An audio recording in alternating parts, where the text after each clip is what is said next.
Money was intended to help small businesses, but it went to fancy cars and property. Fox 5's Denise Dillon talked to the U.S. Attorney for the Northern District of Georgia about the case.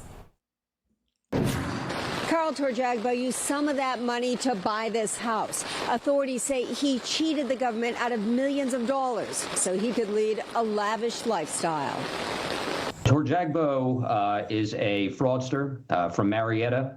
During the pandemic, Carl Torjagbo got a $9.6 million Paycheck Protection Program loan. On top of that, Hold up. $9.6 million PPP loan.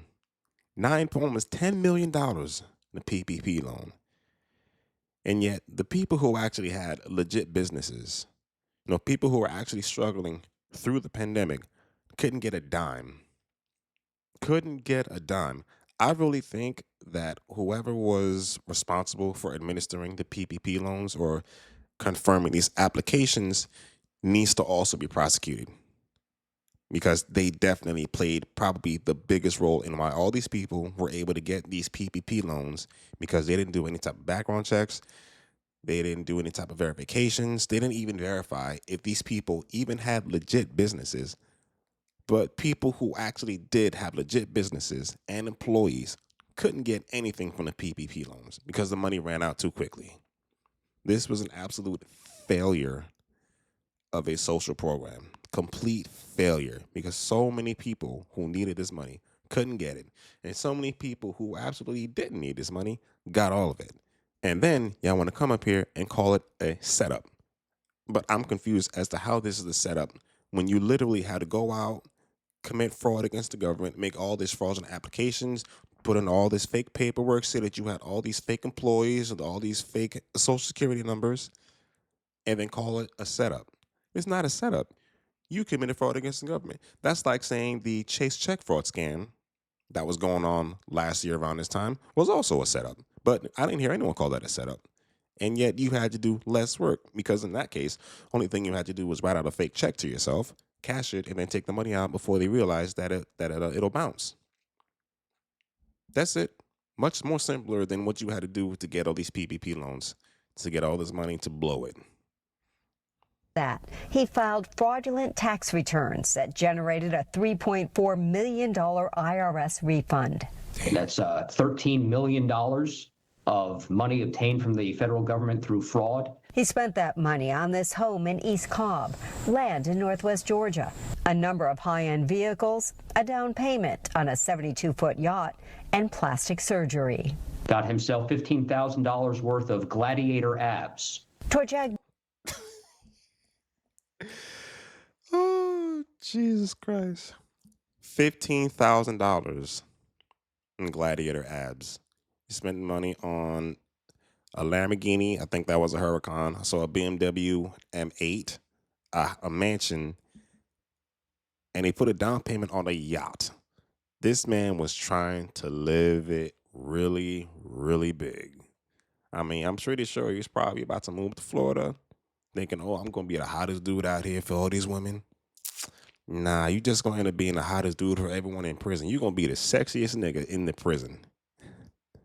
I don't think he thought this through at all. It's the funniest thing ever, man. Oh, man. African King.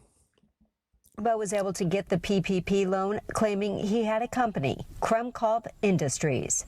Kremkov Industries was running a gold mine in Ghana. The company was...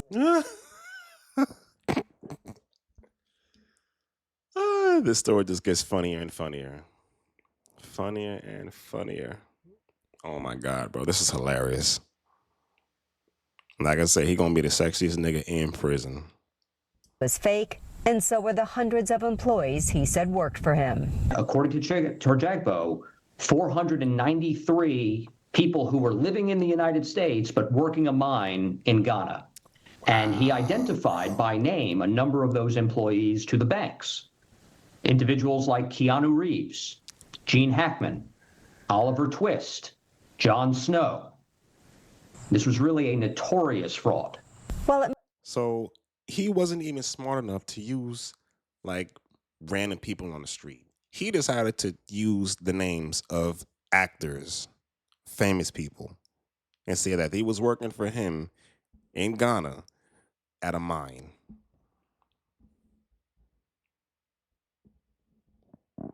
I'm speechless, man. This is the funniest PPP loan story I've ever heard. It may seem almost comical. The money Torjagbo received was meant to help small businesses that were barely getting by during COVID. But it's horribly offensive that this was money meant to help struggling Americans, and it was wasted and abused by this criminal. Torjagbo will be sentenced in November. The maximum he could receive, 170 years. Damn. Yo, they are not playing with y'all. 170 years. That's almost 2 lifetimes.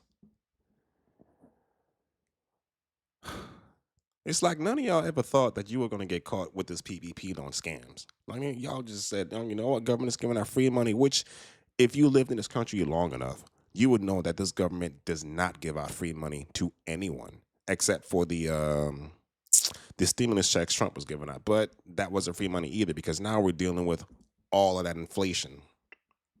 So it wasn't free money. And what I find so dumb about these people who went out and did all these PPP loan scams is the fact that the name of the program is called PPP Loan, meaning you have to pay it back, even though some people were able to get their loans forgiven. But for the vast majority of y'all, it's a loan. You have to pay it back.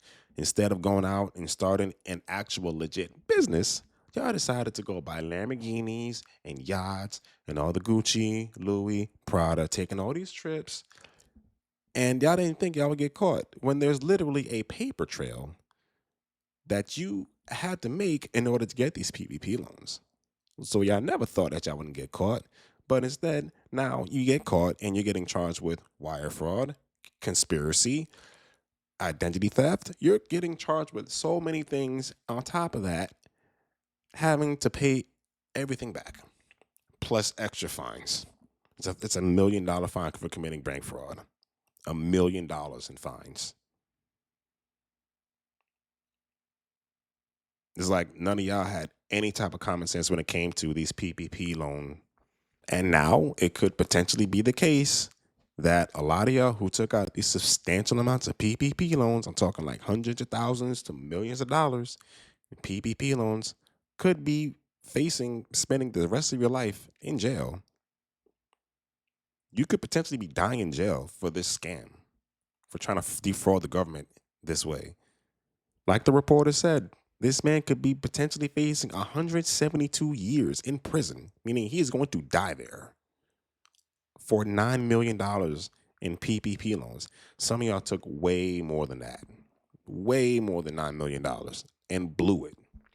But hey, y'all decided to do this. Hey, you got to live with it. So let me know what y'all think about this in the comment section below. Make sure you guys hit the like button and subscribe to the channel, and catch you guys next time.